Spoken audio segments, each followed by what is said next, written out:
señores legisladores, ante todo me quiero dirigir al querido pueblo ecuatoriano.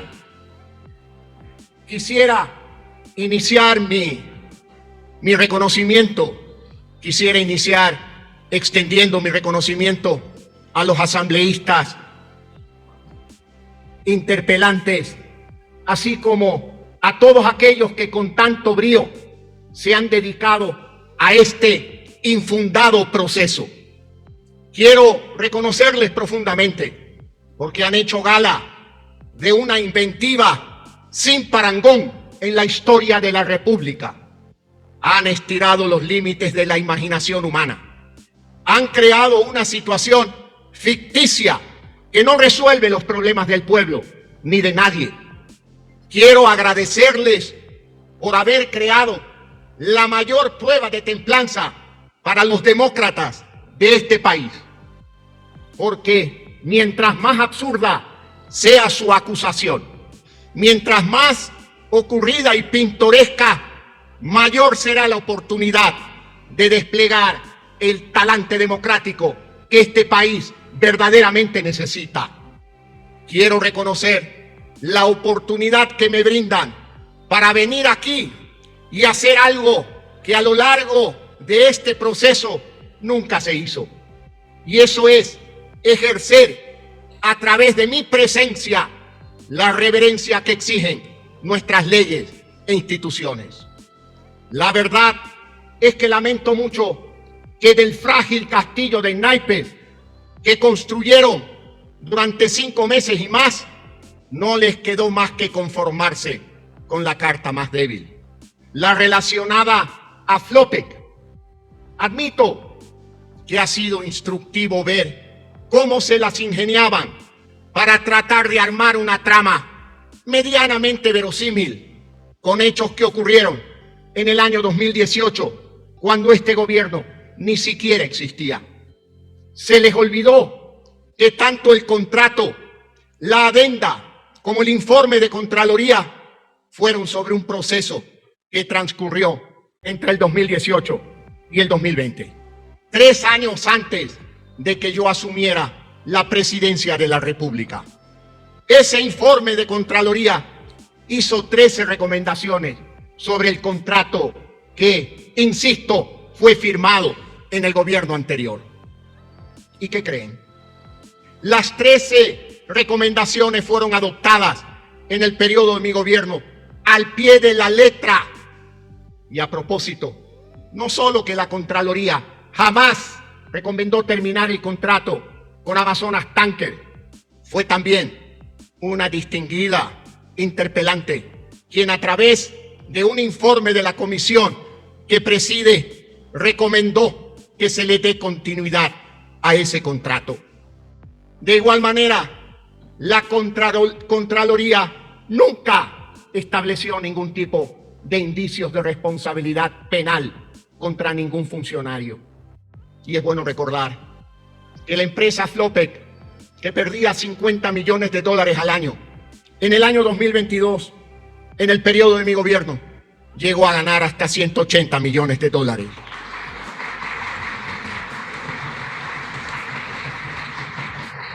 Muy fácilmente, la florida ficción que han montado va cediendo paso a la sobria e ineludible realidad. Así que permítanme que aquí haga una pausa para recapitular. Hasta ahora ha quedado claro que ni hubo firma de contrato en mi gobierno, que tampoco hubo informe de Contraloría recomendando terminar dicho contrato y que mucho menos hubo determinación de indicios de responsabilidad penal. Todo esto debería ser más que suficiente prueba de descargo. Pero vayamos aún más allá, pues resulta que los distinguidos interpelantes tampoco se enteraron que las empresas públicas son entidades autónomas y que el presidente no tiene injerencia, ni interviene en la firma de contrato, ni en negociación de ningún tipo. Que no soy yo, sino el artículo 7 de la Ley Orgánica de Empresas Públicas, el que dispone que el directorio de dichas empresas sea dirigido por el presidente de la empresa coordinadora de empresas públicas. Y escuchen esto, porque les resultará más interesante aún. La conformación de este directorio está establecida en el decreto 1051 del 14 de mayo del 2020. ¿Esto qué quiere decir? Que aquellas famosas reglas con las que se me quiere acusar de haber creado una especie de poder omnímodo, apocalíptico, en ENCO, pues resulta que ni siquiera las puse yo. Queda absolutamente claro que no modifiqué ningún decreto, ninguna ley. Pero esto sí les digo, si algún funcionario violentó las normas que debía cumplir o si usó su cargo para favorecerse a sí mismo o a terceros, no solo espero que el sistema de justicia lo sentencie con la pena más dura, sino que su alma jamás conozca perdón de Dios. Y es por eso mismo, como si fuera necesario despejar cualquier duda, que el 23 de marzo del 2022, hace ya más de un año, envié todo el expediente sobre Flopec y Amazonas Tanker a la Fiscalía General del Estado. Pero claro, los interpelantes quieren ver esto, no quieren ver esto, y así ponen en evidencia su perverso sesgo. Pues todo aquello que yo sí hice, no lo pueden reconocer, mientras que aquello que yo no hice, me lo quieren endilgar. Es algo insólito. Pretenden hallarme culpable de aquello que yo mismo he denunciado. O como si todo esto fuera poco, como si esto no bastara, el testigo estrella de los acusadores, aquel que iba a entregar supuestas pruebas de una injerencia que jamás existió, pues ni siquiera se presentó ante la Comisión de Fiscalización. Así que, una vez más, recapitulemos.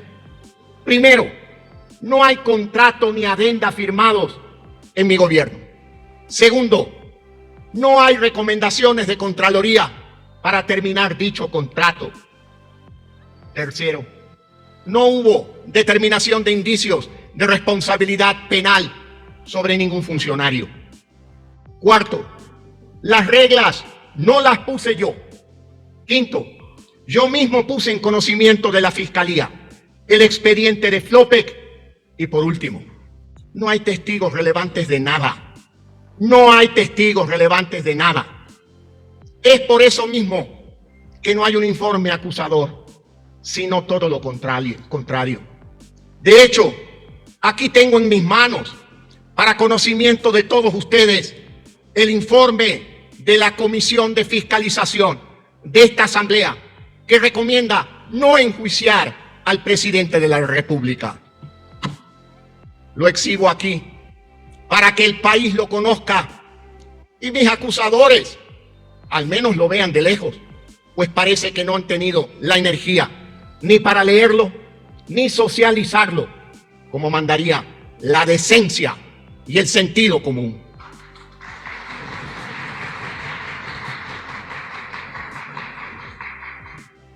El informe concluye lo que ya todos sabemos, que no hay pruebas ni testimonios relevantes. Más bien, lo único que hay son informaciones que comprueban mi total, evidente e incuestionable inocencia. Es por esto que quiero agradecer una vez más la oportunidad que este juicio me brinda. Y aquí quiero que la ciudadanía preste especial atención y reflexione sobre lo siguiente. Si estos acusadores que tan obsesionados han estado para acabar con este gobierno, estos acusadores que han querido tomarse el poder hasta por 4 ocasiones en 2 años de mi gobierno, estos acusadores que han sido impulsados por un sobrehumano rencor, si ellos jamás fueron capaces de encontrar nada, entonces solo se puede concluir que no hay nada que encontrar. Absolutamente nada.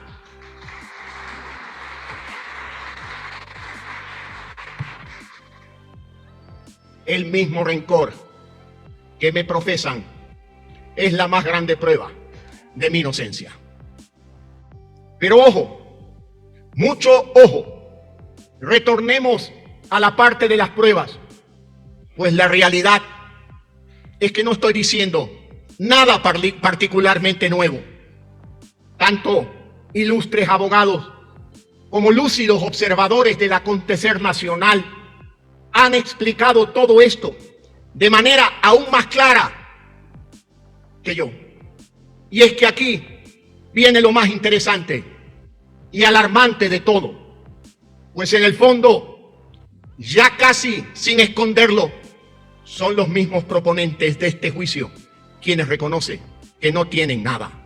De manera casi explícita, admiten que nada de esto les importa. Cada vez que las pruebas de mi inocencia se vuelven así de evidentes y los argumentos así de irrefutables, los acusadores terminan recurriendo a la más manoseada y trillada falacia que se ha esgrimido en un proceso en el que el manoseo ha sido la norma. Pero vamos, no me hagan decirla. Ya sé que ustedes la están pensando. Ya puedo ver que están invocando en los rostros de algunos de los proponentes. ¿Cómo es que dice? Se trata del ya clásico. Esto es político. Cuando todo lo demás falla, siempre se puede recurrir a esta confiable falacia multiuso.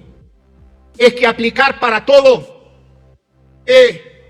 pero si el contrato es de 2018, no importa que esto es político, pero si no hay testigos ni informe, vamos, no te preocupes, que esto es político. Pero si se está violando un pequeñísimo detalle, como el debido proceso, por favor, que la ley no tiene por qué ser un impedimento para algo que es político. No es cierto, señores proponentes. Y es que esto puede seguir hasta el infinito. Los proponentes de este juicio parecen ser los únicos acusadores exentos de probar la culpabilidad del acusado. Son los únicos que no se van a dejar intimidar por algo que solo el resto de mortales ingenuos respetamos. Me refiero a la ley. Los únicos que no se sienten obligados a acatar los dictámenes de otras entidades como la Corte Constitucional. Así que mucha atención. Y aquí quiero que quede claro que estoy hablando exclusivamente a mis acusadores, no al resto de asambleístas aquí presentes, que éticamente han empezado a distanciarse ya de la sinrazón. Hoy yo estoy aquí, en este estrado, ejerciendo mi defensa y respetando su rol fiscalizador. Pero también he venido aquí para decirle lo siguiente a mis acusadores. Yo los acuso a ustedes. Yo los acuso de haber abandonado su rol de legisladores. Ustedes ahora son antilegisladores de esta república porque ustedes no crean leyes, sino que las destruyen. Ustedes no afianzan normas, sino que las debilitan, las desgarran y las ultrajan. Ustedes no piensan en cómo crear reglas de convivencia, sino en cómo romperlas para su propia conveniencia.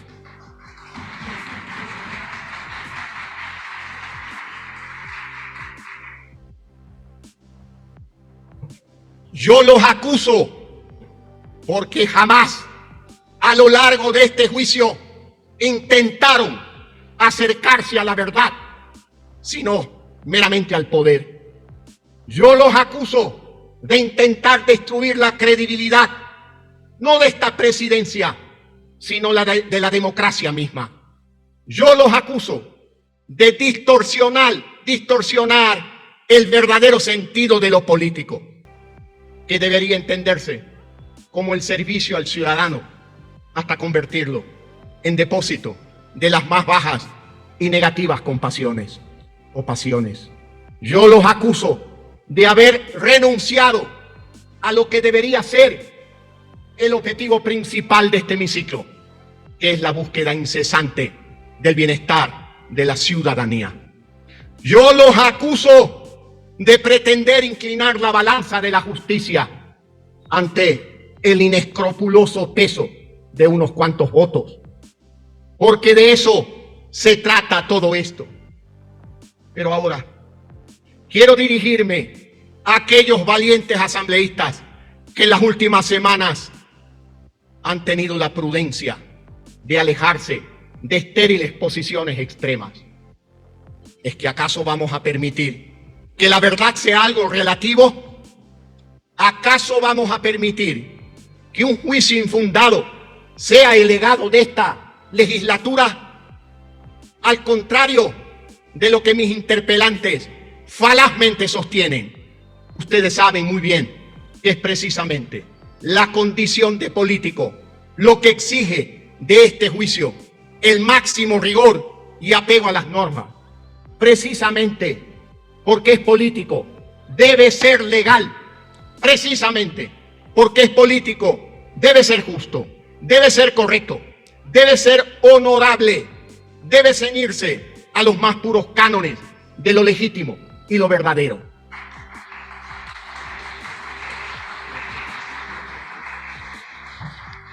Lo político jamás puede ser justificación para una ilegalidad. Sostener eso es una auténtica locura propia de adictos al poder que ya han abjurado de lo que significa servir. Si cedemos ante esa primitiva noción, entonces estaremos aceptando que nuestro país se convierta en territorio de salvajes. Precisamente porque el juicio es político, aquí debe primar la voluntad de sostener lo correcto por encima de lo conveniente, de lo duradero por encima de lo coyuntural, del bien por encima del mal, la verdad sobre la mentira. Lo que la patria espera de cada asambleísta es que vote siguiendo los dictámenes de su sentimiento y conciencia. Conciencia de país y no de mezquinos intereses sectarios.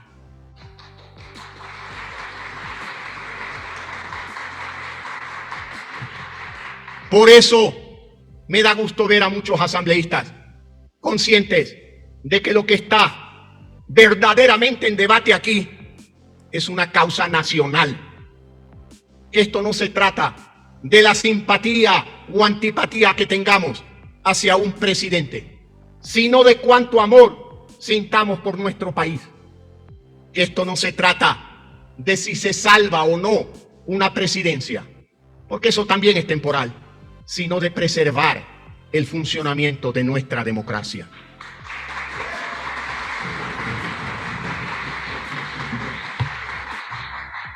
Que lo que está en juego no es meramente la viabilidad de un gobierno, sino del Ecuador como Estado. De aquí nos estamos jugando el alma de nuestra democracia, con sus reglas de conducta e instituciones. Y cada voto que sirva para decirle no a este asalto institucional será un voto para salvar esa alma. Es por ello que quiero invitar a todos aquellos asambleístas patriotas a darle la vuelta a la narrativa que han querido instalar en este juicio. ¿Qué tal si dejamos de pensar en lo político como una burda actividad en la que cualquier cosa vale? ¿Qué tal si más bien empezamos a concebir lo político como lo que realmente debe ser? Como el auténtico servicio al prójimo por encima de los intereses individuales, como la búsqueda constante de la unidad por encima de la división. Sé que aún estamos a tiempo para ello. Señores asambleístas, algunos de mis acusadores creen en una especie de lógica invertida. Creen en una especie de lógica invertida. Esta consiste en crear problemas para luego declararse los únicos capaces de resolverlos. Es una interesantísima paradoja. Siembran inestabilidad para luego decirnos que solo ellos son la respuesta a esa misma inestabilidad. Pretenden conseguir apoyo ciudadano ofreciendo la misma tranquilidad que ellos nos quitan.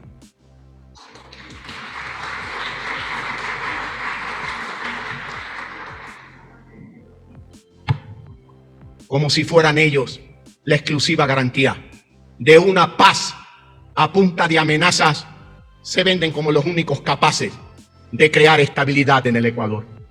Y así quieren convencernos de que este juicio es necesario. Pero esa es otra falacia más. Hablemos pues de quién ha aportado a la verdadera estabilidad a este país. Así quedará claro de una vez por todas quiénes boicotean mientras otros trabajamos. Estabilidad, señoras y señores, es vacunar a 9 millones de ecuatorianos con 2 dosis en los primeros 100 días de gobierno. Estabilidad es estar entre los primeros países de América en levantar completamente las medidas de restricción sanitaria. Estabilidad es proteger la dolarización que tanta seguridad brinda a los hogares. Estabilidad es salvar las finanzas públicas del inminente colapso al que se dirigían cuando iniciamos nuestra gestión.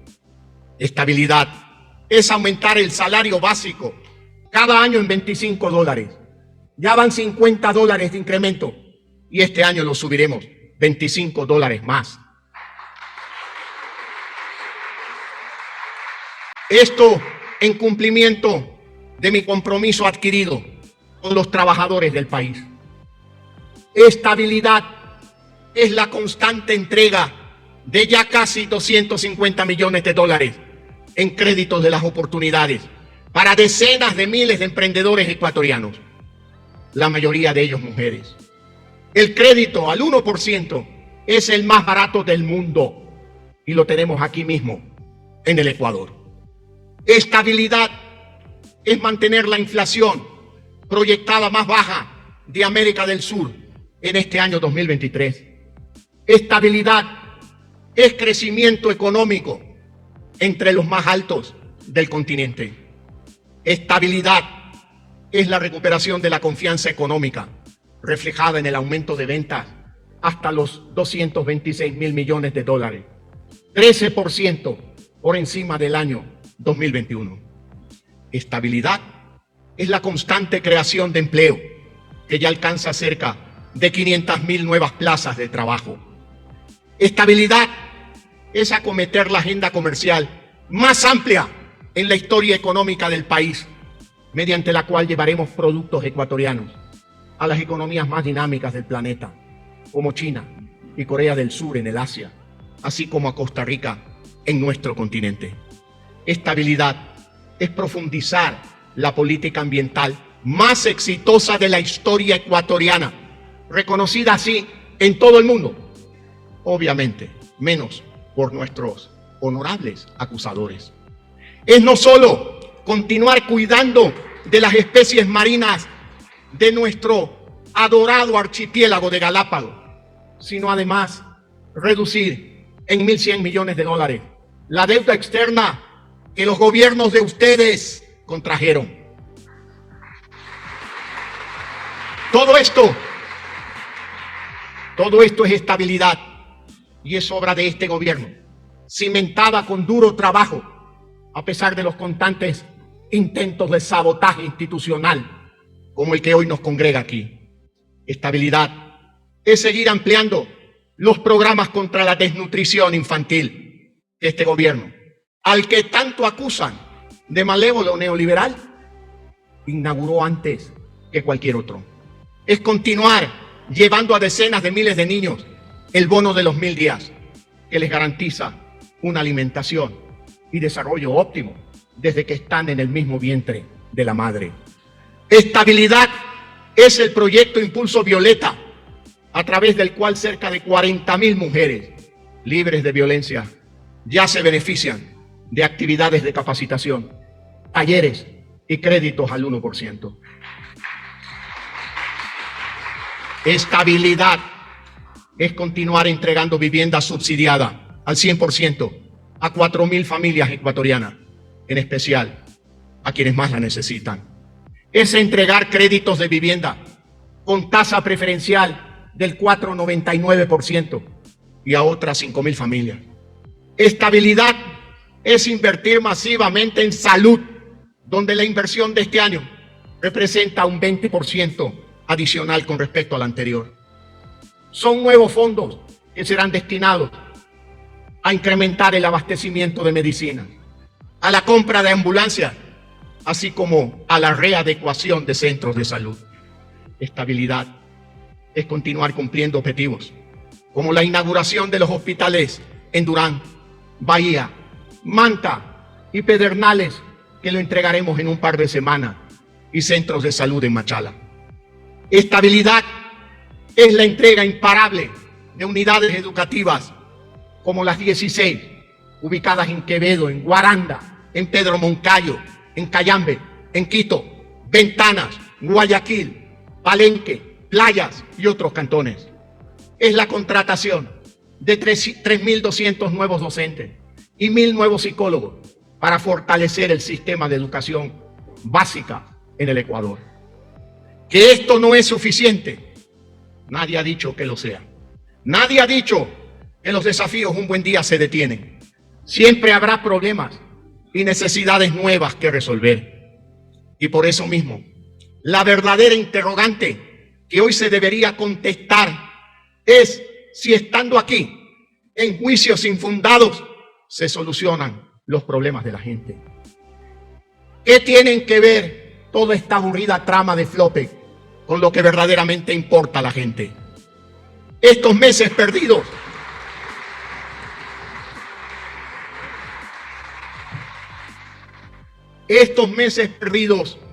en peleas improductivas, investigaciones despistadas y acusaciones infundadas, ¿en qué sentido mejoran la vida de los ciudadanos?, pregunto yo. Está claro que enfrentamos un grave problema de seguridad, pero justamente por eso resulta difícil de creer que estemos aquí en un inútil conflicto político, cuando la única pelea que deberíamos librar es la que está más allá de estas paredes, donde nuestros conciudadanos de verdad nos necesitan. ¿Acaso lo más sensato no sería apoyar al gobierno en una lucha que requiere de la máxima unidad? ¿O quizás sea mucho pedir que nuestros interpelantes celebren la incorporación de 13.500 nuevos policías hasta diciembre del presente año? 8.500 de ellos ahora en el mes de junio. Quizás sea demasiado pedir que sean bien recibidos los fusiles, cascos, chalecos, así como los primeros autos blindados adquiridos y que serán entregados a las Fuerzas Armadas para el combate al terrorismo. Quizás sea demasiado esperar que nuestros interpelantes complementen con acciones desde esta Cámara la construcción en los siguientes meses se hará de unidades de policía comunitaria a lo largo de todo el país, así como de nuevas unidades de vigilancia ciudadana para que la policía trabaje mejor equipada y más cercana a la comunidad. ¿Acaso no deberían nuestros acusadores respaldar la planificación y seguimiento de todo este eje de seguridad, que estará a cargo de 2 experimentados y respetados militares que se han unido al equipo de gobierno, como los generales Paco Moncayo y Wagner Bravo? ¿No sería ese el mínimo de lealtad a la patria que se debería esperar? Yo no quisiera creer en coincidencias. No quisiera creer, como algunas voces ciudadanas sostienen, que hoy estoy aquí porque este gobierno es el primero en incautar más de 420 toneladas de droga en 2 años, equivalentes a multiplicar por 5 el monto de incautación de los últimos gobiernos anteriores al mío. No quisiera creer que estoy aquí justamente porque he luchado frontalmente contra bandas cuyas acciones por primera vez en la historia se han declarado como actos terroristas. No quisiera creer que estoy aquí porque el mío es el gobierno que ha luchado contra aquella corrupción que se llevó los fondos del seguro de la Policía Nacional y que en nuestro gobierno hemos recuperado 340 millones de dólares. No creo que estoy aquí porque mi gobierno ordenó la liquidación de Seguro Sucre, que acabó con una estafa al Estado por más de 200 millones en primas de seguros al año. O porque mi gobierno se atrevió a renegociar los contratos petroleros con el presidente Xi Jinping de China, contratos que significaban un costo adicional al país que iba a parar a manos corruptas. No quisiera creer que todo lo alcanzado en esta lucha contra la verdadera corrupción tiene vasos comunicantes con este infundado proceso. No quisiera creer que estoy aquí porque simplemente me rehusé a formar parte de un pacto de la impunidad. Porque entonces, ahí sí cabría la pregunta. ¿Esa es la supuesta estabilidad que nos quieren vender? ¿La estabilidad de la corrupción? ¿La estabilidad de la impunidad? ¿Será para eso que me quieren destituir los honorables interpelantes? Respóndanle ustedes al país. La ciudadanía tiene derecho a saberlo. Para concluir, señores asambleístas, me alegra ya ver en muchos de ustedes la sabiduría de no dejarse arrastrar por el camino fácil del caos. Con claridad, muchos de ustedes ya han visto que se abre una bifurcación en el camino. Esta asamblea podría optar por seguir como ha venido los últimos 2 años, especialmente los últimos meses desperdiciados. O puede recapacitar, extraer las lecciones de este malhadado proceso y volcarse junto al gobierno para recuperar el tiempo perdido en un trabajo dedicado a favor de la ciudadanía.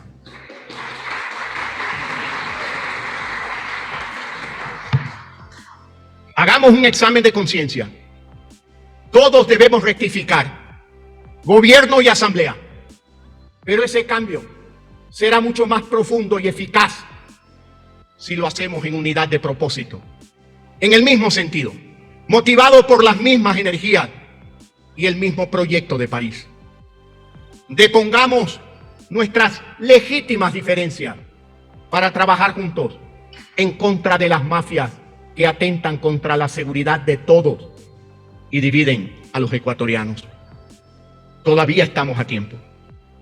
Eso sí, el primer paso en ese camino debe darse para salir de este infundado proceso. Ese paso lo darán ustedes cuando se contesten una simplísima pregunta. Es la cuestión que subyace a lo largo de este juicio y que debe ser el único y exclusivo criterio de sus deliberaciones. Y esa pregunta es: ¿se puede cometer una ilegalidad en nombre de lo político? ¿Se puede cometer una ilegalidad en nombre de lo político? Esa interrogante la debe contestar cada uno de ustedes en sus conciencias. Si ustedes consideran que en el fondo es cierto aquello de que todo vale, pues entonces toda esta pompa y protocolo no tiene sentido alguno. Pero si nos atrevemos a darle la vuelta a los tópicos y falacias si tan solo por unos instantes recordamos que en la vida no todo se vale. En democracia no cualquier arbitrariedad es permitida, que hay unas leyes y principios patrios a los que debemos nuestra lealtad. Entonces la respuesta es más sencilla. Ustedes simplemente no pueden permitir que se cometa una ilegalidad. Más bien, es todo lo contrario. Ustedes deben proteger, preservar, defender la legalidad democrática y luchar para levantar sobre ella una verdadera unidad de propósitos. Ese es el deber sagrado de todos los aquí presentes. Y si tan solo reconocemos la obvia verdad de que la política jamás puede ser la destrucción de la institucionalidad democrática, sino que está llamada a ser la construcción de consensos ciudadanos, entonces la respuesta es más sencilla aún. Y así, su voto a favor de la institucionalidad está muy claro. Su voto a favor de todo lo que es legal y verdadero estará más que dirimido. Su voto a favor de la democracia estará decidido. Muchas gracias y que Dios bendiga a esta patria bella y grande llamada el Ecuador. Buenas tardes.